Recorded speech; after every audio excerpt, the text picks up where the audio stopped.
We are joined by very, very interesting personalities and guests. We, of course, this morning will be speaking with Dr. Abiola Akiyode-Afolabi. He's, of course, or she rather, would kick off the conversations this morning for us. Good morning, Dr. Abiola. Thanks for joining us. Good morning, Dr. Abiola. Good morning. It's a pleasure to be here, and happy Independence Day. Happy Independence Day to you too. All right, let's start with the president's speech. Inspiring or not? What do you think? Well, I think I expected more. So I would not say that it's very inspiring. But one thing I can say is that it's obvious that the president hears the voices of the people. Some of the issues that he addressed really cover some of the areas that one would have expected the speech to dovetail into. So, but I really didn't, get what I would have seen as the kind of answers that the Nigerian people would like, to see in that speech. So it's one thing to identify the problems, but it's another thing to be able to provide a solution that gives that kind of renewed hope that Mr. President had promised during his campaign. So I didn't see that hope, renewed hope there. So, but I think he was able to capture some of the very important things that are affecting Nigerians. What would you say? I mean, because I also listened to the speech. He did speak about some social programs that will help boost the livelihood of Nigerians. Spoke about a 25,000 naira salary increment for about a 6-month period for a certain group of Nigerians. Spoke about low-grade workers. Yes. Spoke about some investments in gas. Spoke about security and a few other things, and of course the elections. So which parts would you point out as him listening to the voices of Nigerians and being able to express their concerns? Well, I think it just when you want to put forward a renewed hope discussion to Nigerian people, I think would expect more, not to rehash what we have known. For example, the issue of social safety net. The issue of cash transfer, I think about 10.5 million were covered by the former administration, and we have added 15 million people. People are asking about, so what didn't work in the other one? So what are you trying to do to change this current one? Yes, social safety net is important. And in other countries, they have social security, they give food stamp, food stuff, and all of that. But unfortunately, what we have seen in the past years have really not really shown that kind of social safety nets that we expect. For example, one would have expected that it should be talking about the need to go back and look at the social register, and overhaul it so that the social register can, really respond to some of the things that people had criticized before. You don't build on something that people feel it didn't work. So just saying that we want to increase is not a problem. It's not a solution, but also trying to make sure that, when you increase, it really cover the right set of people. So as we speak today, there is a problem with the social safety net, and Mr. President had really not, addressed that. Yes, he addressed the issue of reshaping and modernizing the economy, so that you can have a much more secure lives and property for the Nigerian people, but probably would have expected him to say more indefinite terms in terms of how this can be done. Nigerians need much more assurance, on some of these issues beyond just making speeches, that are wonderful. Yes, he spoke extensively about a whole lot of issues, collaboration with civil society, with labor, but the poor are not breathing, and so one would have expected that this independence speech would be able to speak, to the timid Nigerian youth, the people, the poor masses of Nigeria, that the increase in fuel prices have actually made life much more terrible too. So it talked about easing of transportation. It was also not definite about when this is like going to he said very soon, and I think he was raising the issue of using the CNC and all of that. So, but I think that, and that's why I said it looks like he hears the cries of the people, but in actual fact, one would have expected that the speech should be much more potent. It talks about appointment, trying to involve the youth, and all of that. So they're important issues, the issue of security, but, we need to hear more. We need to see more in terms of renewed hope. And one would have expected that the president's speech will speak more to that. It's beyond just doing tax reforms. What is the effect of that on the Nigerian people? What is the effect of investment funding? It's not like we don't have this before. So what is the new thing that we're likely going to see, in the coming period? And I think what we didn't get to hear from the president is that new intervention, is that new thing is going to put on the table of Nigerians. We have had all this kind of speech before. So what is the difference that this is going to make? It's an Independence Day speech. People look forward to it and they feel that this speech will be able to, give some kind of hope, that things will be better. But I really didn't see much of that in this speech. Okay, Dr. Abiola, you have mentioned extensively some of the challenges that Nigeria is facing. And like you said, a lot of Nigerians were hoping that this speech was going to give renewed hope, like the theme of this year's celebration for unity and prosperity. Now, in the 8th paragraph of the national speech that the president just gave, he did mention that some people have said that the country would not stand. And I'm sure that he was referring to, but not limited to, of course, the speculations that were made that in 2015, the country was going to have a break-off. The question now is, how strong are we standing? Because putting in mind these challenges that you have mentioned and the fact that we're not getting any assurance from the speech that we have been waiting for, how much longer can we hold these for? Well,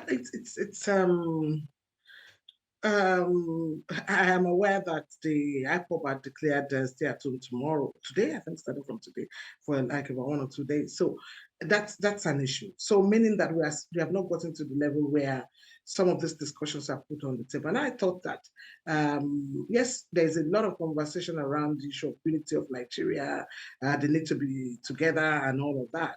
But I would have expected that the president would also have seen, so what role would the constitution make in this regard? Because one of the reasons why there are a lot of conversation about restructuring is also because the constitution has not also responded to some of the things that people are talking about, the issues of self-determination, the arrangement of the country and all of that. I would have also expected that maybe part of its agenda in the coming period is also to step back and look at the last constitutional review and some areas of federalism that were not, covered that could help. Because the reason why people are calling for self-determination is because of the injustice in the land.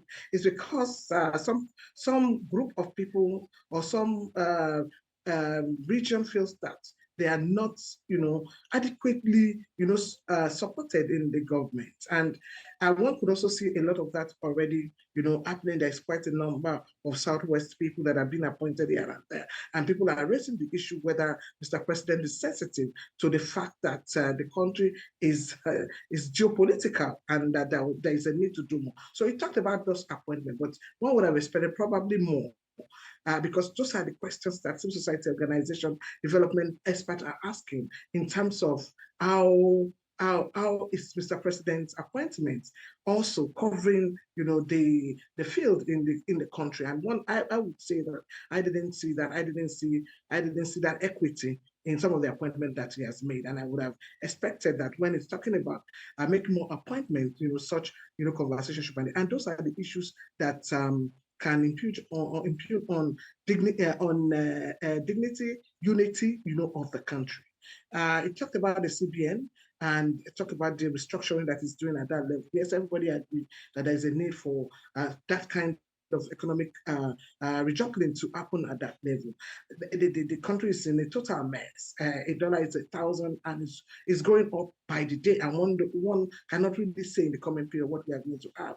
And so by implication, what that means is that poverty is becoming higher, and people will not be able to, afford more. Food prices have gone up. A bag of rice costs over 50,000. A bag of beans, that people normally run to because, now cost over 80,000, and Nigerians cannot really afford. So I thought that the president would talk about that. That would be what, can affect Nigerian masses, individuals who can really see from the president's speech as president, addressing them, but not to speak like a development a development expert or somebody who's working in a non-for-profit. But I think as a president, is supposed to speak more than that. Yeah, absolutely. And going further on some of the things that he, mentioned in that speech, and of course, I understand how these things happen every time there's a national celebration. The president will give a speech. A lot of times, many people would expect, that these aren't necessarily things that he has put together by himself. There's going to be a script writer, there are aides who put these things together, and it is just part of, the process. Give a speech, but of course, it doesn't mean that the, the content of the speech would not be questioned or would not be looked, deeper into by Nigerians who waited. There's arguments that this is, back to back, another very uninspiring Independence Day, not because of the president, but generally. Former President Muhammadu Buhari, during his time, gave his own Independence Day speeches. A lot of Nigerians at some point didn't care anymore. And if you look across the country, ask around how many people care that it is Independence Day or that we're celebrating. I'm sure that you'll find that it's not very many that, find today very relevant. In the 90s, it used to be a, pretty much, special day. There will be march past, there would be activities going on across the country, but in 2023, none of that. But I want, to also pick out one of the things that he spoke about. He says in the speech that this year, we passed a significant milestone in our journey to a better Nigeria. By democratically electing a seventh consecutive civilian government, Nigeria has proven that commitment to democracy and the rule of law remains our guiding light. So I want you to speak with regards to that. In the, the elections, of course, just concluded. Would you say that, those are, or that election, represents the democracy that Nigeria should be proud of 63 years later? The democracy and the rule of law that is our guiding light that Nigeria should be proud of 63 years after. Well, the election had a lot of issues, and I think it's very, obvious to Nigerians. I think that there were a lot of issues that ordinarily at this time and points of our life as a country, we shouldn't have that kind of election where nothing seemed to be right. There were promises by the Independent National Electoral Commission. The electoral reform was done for a period of time, and one would have expected that, we'll have a much more potent election. So there were disappointments in the election. Some of the issues are in court, so there are some hopes with the judiciary. Some of those cases are still going to the Supreme Court, and we can also see some judgments, coming up, at different levels and all of that. Yeah. So I think that our democracy is still being tested. I don't think that we have been able to reach where we're expected to reach. I was a former Transition Monitoring Group chair in this country for about 5 years, and I went around the country, monitoring and observing elections. And I thought that the electoral reform, because I was also part of the Ken Money Electoral Reform Committee that looked at some of the things that led to the current reforms that we were seeing. I thought that there was a consensus that if the election is much more electronic, it's going to be better for us. And we de-emphasize, an election that has a lot of human intervention. But unfortunately, the 2023 election didn't have that. And that's why we have this quite hiccups, around, the election, the results, and what have you. So the election was not the best, and I don't think that having this kind of election again, it's a good thing. But now there is a president that has been elected, so it is not for us to continue to lament, but rather to see what we can do in future. And that's why I think also there are some former president that at the point in time have agreed that the election that brought them into office, was not good enough. And so one of the things that they did in part of their own acceptance speech or the independence speech was also to commit to take a look at the electoral system and see how the electoral system can, be reformed. But I didn't hear that in this independence speech because I would feel that with all the issues around the last election, the president would do us good to also begin to take a look at some form of reforms that we need to do, around the electoral system in such a way that the election would be, something that can, bring forth what Nigerians will see, as what they voted for. So as we speak today, it looks like election is not yet counting, in the country. So I didn't see that in the speech, but I would have expected I should recognize the fact that, there are issues around elections. There are issues of the integrity of the elections, and that should have been part of the speech. Maybe there is a need for a reform. Maybe there should be an area it wants to strengthen. It could be the independence of the INEC, because that was also a big question. The fact that we also need to unbundle INEC is also another issue. So should we not start considering that? How long does it take for people to plan for the next election so that we have a free and fair election? Except maybe it's comfortable for the political class to continue to have, this kind of election. So I would have expected that the speech should also speak to some of the things, beyond the issue of economy, beyond the issue of transportation, some of the other institutional things that can change, governance structures, that can make governance better. Beyond his own appointments, of people that can work with him, in his government, but also to look at, the future of Nigeria. So one of the things that I feel that the speech is not speaking to it's not speaking to today. It's speaking more into future that people are not clear of. People are not even sure whether they will be in that future.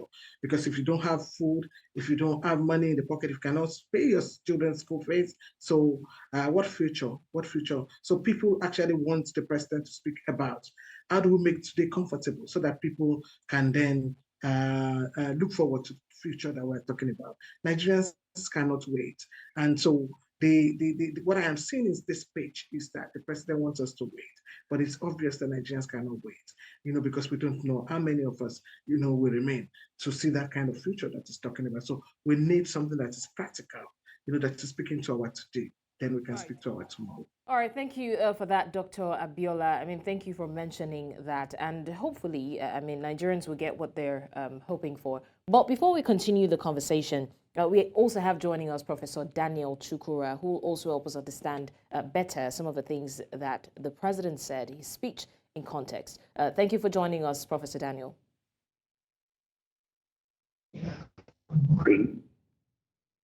Once again, can you please confirm you can hear us? Good morning. Good morning, Professor Daniel. Happy Independence Day to you. Now, we were having a conversation before you joined. We're just basically analyzing the president's speech. And one of the things that... Right, can you hear us, Professor? Okay, I think we're still having issues with the audio, but in the meantime, let me come back to you, Dr. Abiola. Now, one of the things that the president did mention was that we are upholding the principles of our forefathers, and by that he meant the people before him in the administration. But then there have been calls for us to go back to the drawing board. A lot of people believe that in all of these things that are wrong with the country, the Constitution plays a huge role. So basically what they're saying is our Constitution itself is flawed. And they're saying, unless we go back to the unitary Constitution of 1963, we'll keep getting it wrong because it's like building a foundation and it's shaky. And then we keep trying to look at the problem from the top, that it's high time we went to the bottom. What do you think of that? Well, the Constitution is very problematic. And I think most of the challenges that we are having in the country is also basically around the Constitution. Let me mention one of the, yes, my own point is not going back to unitary system of government. I don't think it's a system of government that's the problem is about. Having a system of government that reflects our diversity, in such a way that Nigerians can really work together, without any form of discrimination, and people don't feel marginalized one way or the other. So we would need a system of government that is recognizing equity, and justice. And if you look at the preamble of this current constitution, it speaks to all that. And so the challenge is, so how do we translate some of those things that the constitution, speak to, to reality? Federalism, it seems to be right for a country that is diversified as Nigeria, with 250 ethnic groups and different languages across, the country. So one would expect that if we want to stay together as a country, we need to take into cognizance some of those issues of diversity. So federalism will be an ideal, system of government that would help in that regard. But however, there is a conversation about through federalism. So what would you expect, in form of where a country is so-called a federal state? Unfortunately, there seems to be a lot of power at the center, for Nigeria. So, and that has not really made federalism work. Some of the states have struggled to be independent, to be able to support, their states in a way that they don't have to go capping ants every time, to the center for their sustainability. But it has been, quite difficult. So those are the things that we need to go back to drawing board and to have honest, conversation about, in terms of, so what kind of federalism do we want to have, in the country that would, speak to our diversity, and also would also ensure justice and equity in such a way that Nigerians will be able. So as we speak as of today, the reform in the constitution was not, speaking to some of those issues. So, and what you saw in the last dispensation was more or less trying to avoid complicated issues, trying to avoid issues that could probably lead to more discussion that would better the people, and taking the, doing some form of soft landing. So what you see them passing the constitution reform was those issues that, could provide, soft landing. And one would have expected, look at the local government, look at one of the states where one of the chairman of the local government was challenging the governor on the issue of zero allocation. One would not have expected that up to now, that we should still have things like, issues of zero allocation and all of that. So I would rather say that we need to put the constitution in a footing that is, acceptable. And I also hear some also conversation, yesterday about proportional representation, even in election, so that, if we change the system of election to proportional representation, it's not going to better the lot of people. It will be winner take all, which is what, we have, currently, and which is part of the reason why, the election itself is, a little bit problematic.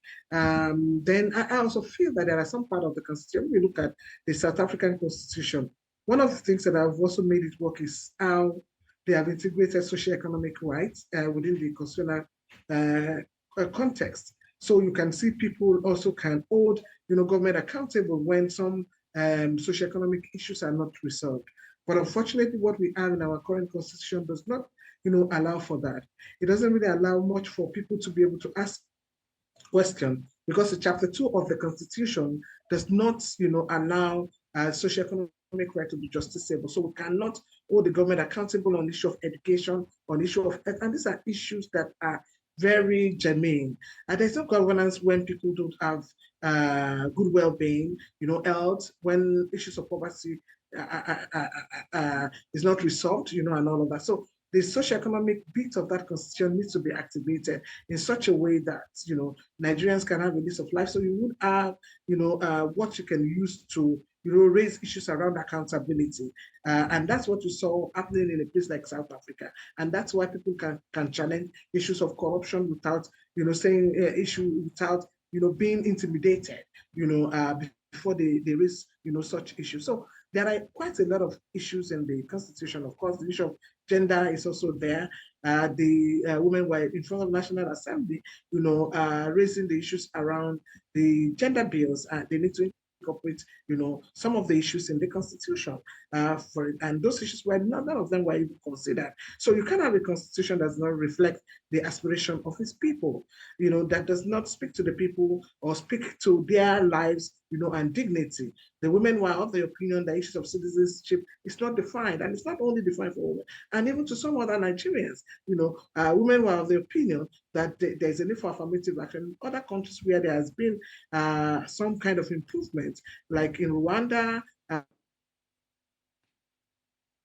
Uganda, where we have had more women in governance. There is the issue of affirmative action because those issues were thrown out. The issue of religion, it's very difficult for a Nigerian from a particular state, and we saw that happening in Lagos. So it wasn't even just a matter of women where they become stateless. Most Nigerians become stateless because you have moved from a particular state to another, and you want to run for election in that state. They will say you are not from Lagos.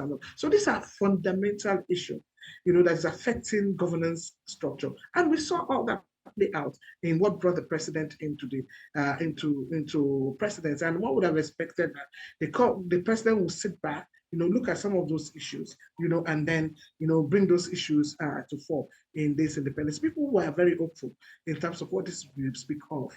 The issue of the National Labour Congress, the imminent strike that's like going to take place, in the coming period.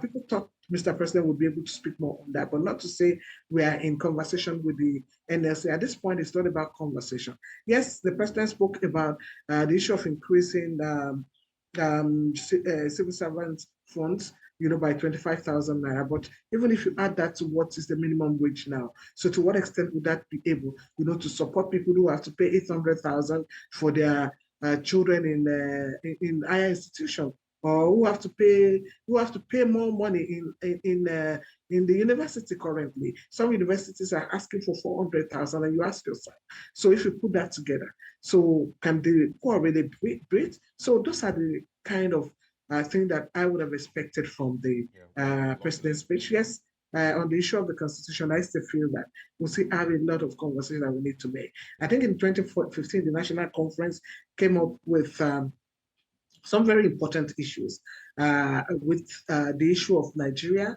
and how to reorganize the country and restructure the country. I feel that Mr. President needs to go back and look at some of those documents that have been before him in the spirit of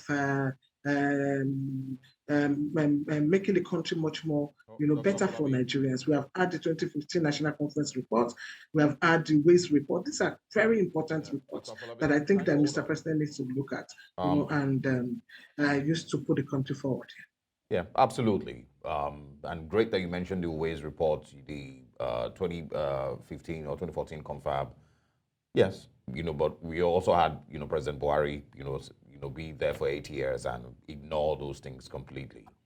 I don't know if the renewed hope, maybe think different, act different, or we want to do different with regards to those things.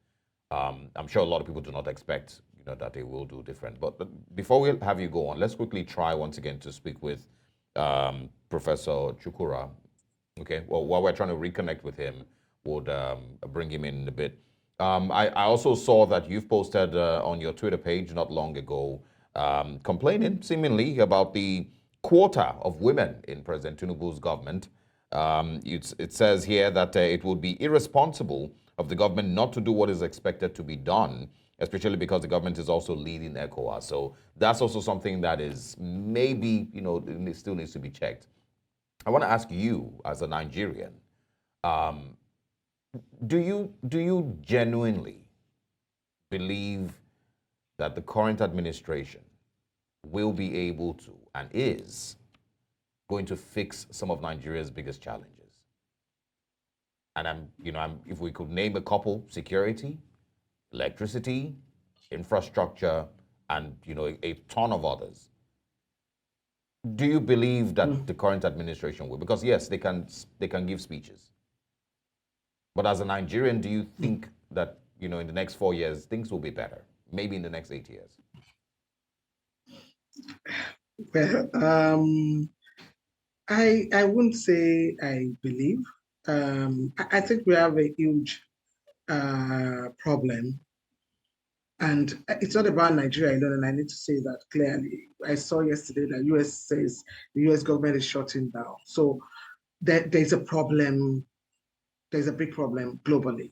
You know, uh, economic wise, I think that the whole world is not doing well. So, and that's why the governance, efficient governance becomes very important. I look at the appointment that have been done by Mr. President. You know, because if we want to see a shift in what we have currently, the shift would also be based on the kind of people that are going to lead that shift.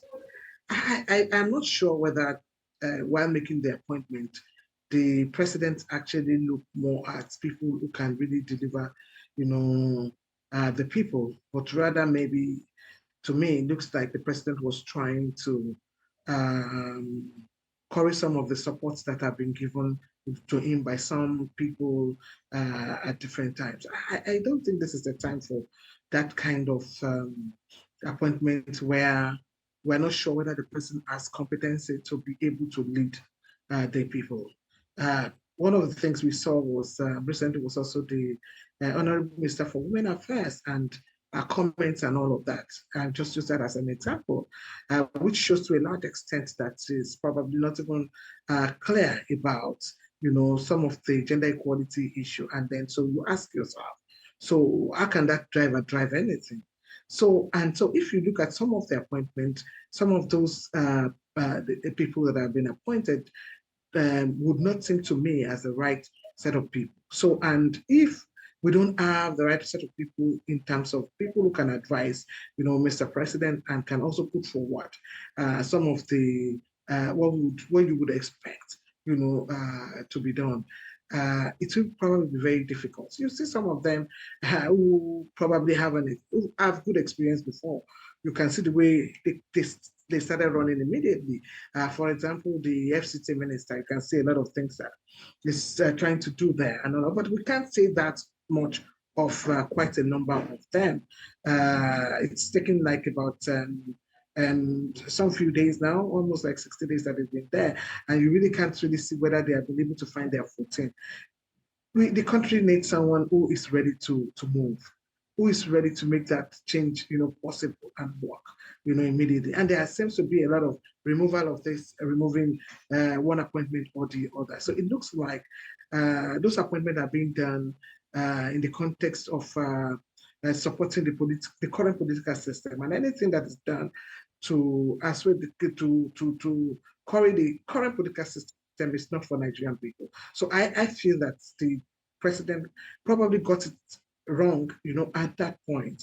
There were a lot of expectation in terms of what people would expect, you know, in terms of appointment. And if you don't get the foundation well, even if you are a very intelligent person who can, you know, do a lot of good things, if you don't have good people who are efficient, who are effective, who are experienced, who know what they are doing, you know, to work with you, some of your aspiration might not be. But so that's why I feel that I can't see a lot happening in the coming period. But I think that what we need to do as Nigerians is also to define some of those issues for Mr. President. I think that the civil society is not doing enough.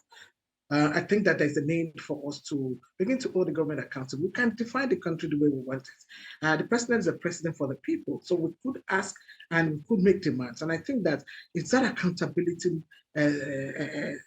space that we need to strengthen more, you know, so that the president will know that it cannot be business as usual. Because the truth of the matter is that if we don't get our footing right in the coming period, Nigeria will probably not be, you know, and a lot of things will happen in the coming period. So I think the civil society needs to wake up from their slumber. The media needs to also do more in terms of accountability. We need to hold the government accountable. Let me take, for example, the issue of social safety net. Um, there are things that can affect the large, huge majority of people that people will feel that some of these issues affect them. I had spoken somewhere about things as small as sanitary towel for girls. As of today, sanitary towel for girls cost about 1,000 naira. And majority of Nigerians cannot, afford it. So by implication, they have to use reusable and a whole lot of things. People use rag, people use, a whole lot of things. And these are issues that can affect every Nigerian. So if you are doing subsidy, rather than giving us a cup of rice for a community, why not respond to that? Can I not subsidize sanitary menstrual pad for girls and women in rural communities? Let them be able to live. A lot of people are dying because of sepsis, because of tetanus, and a whole lot of things. So for me, I think the government needs to step back, and look at some things that can really affect a huge population of Nigeria. So that if you are talking about palliative, I can see myself in that palliative. But as it is today, you are going to share money with state governments, huge amount of money, for them to do whatever they like with, and so what are we seeing? We are seeing people sharing rice and all of that, with people. So I feel that, we need to do more as civil society to ask the government what we want. So if we don't, if we allow this government to continue to tell us what they think is right for us, we probably will not be able to achieve anything. So I am saying that we need empowered citizens. I'm saying that we need to make demands. I'm saying that we need political system that can work for us as Nigerians. As of today, what we have is not a system that can work for us. So we need political system that can work for us. We need more reforms with the constitution. We need electoral reforms, and we need a government that is people-centered, that can see us and respond to us. Not a government that all of a sudden woke up in the morning, increased fuel prices, and tell us that it's dealing with some issues. Yes, why that might be, but one would have expected that this should be done gradually. Okay. So those are the things that I think the president should look at. Yeah. All right, Dr. Abiola, thank you for that. And it's indeed amazing that you did mention the issue of accountability, because that's one thing that not just Nigeria, but Africa has struggled with for the longest time. Subsequently, we're going to talk about credibility and the appointments that we've seen in recent times. But very quickly, I just want us to touch on the issue of boosting investment for private and public sector, which the president did mention in his speech. And that brings to mind his agenda. Now, one of the things that has been on the front burner of his agenda since his assumption to office is the issue of fostering international investments, getting investments from other countries and all. And at some point, it was looking like we're making headways.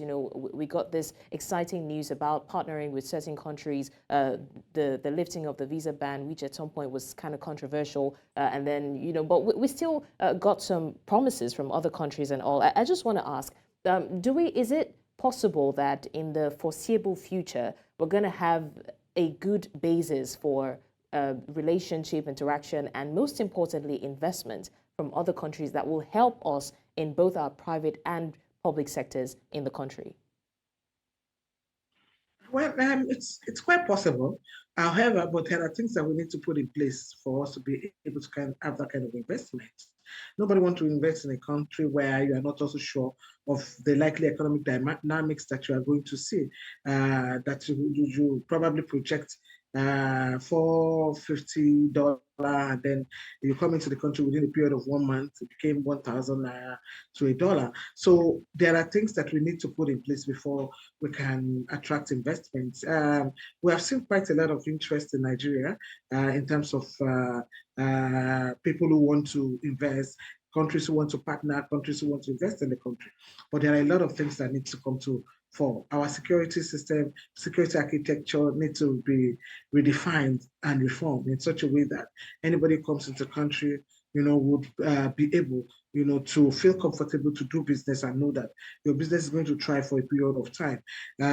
So if we look at it from that angle, I think Nigeria is a viable country, and you can see quite a number of people that, shown interest in wanting to invest in the country in the past year. So and that's why I'm saying the country needs to be secured, for us to have thriving investment here. Absolutely, and time will tell. Not just with speeches, but with actual action.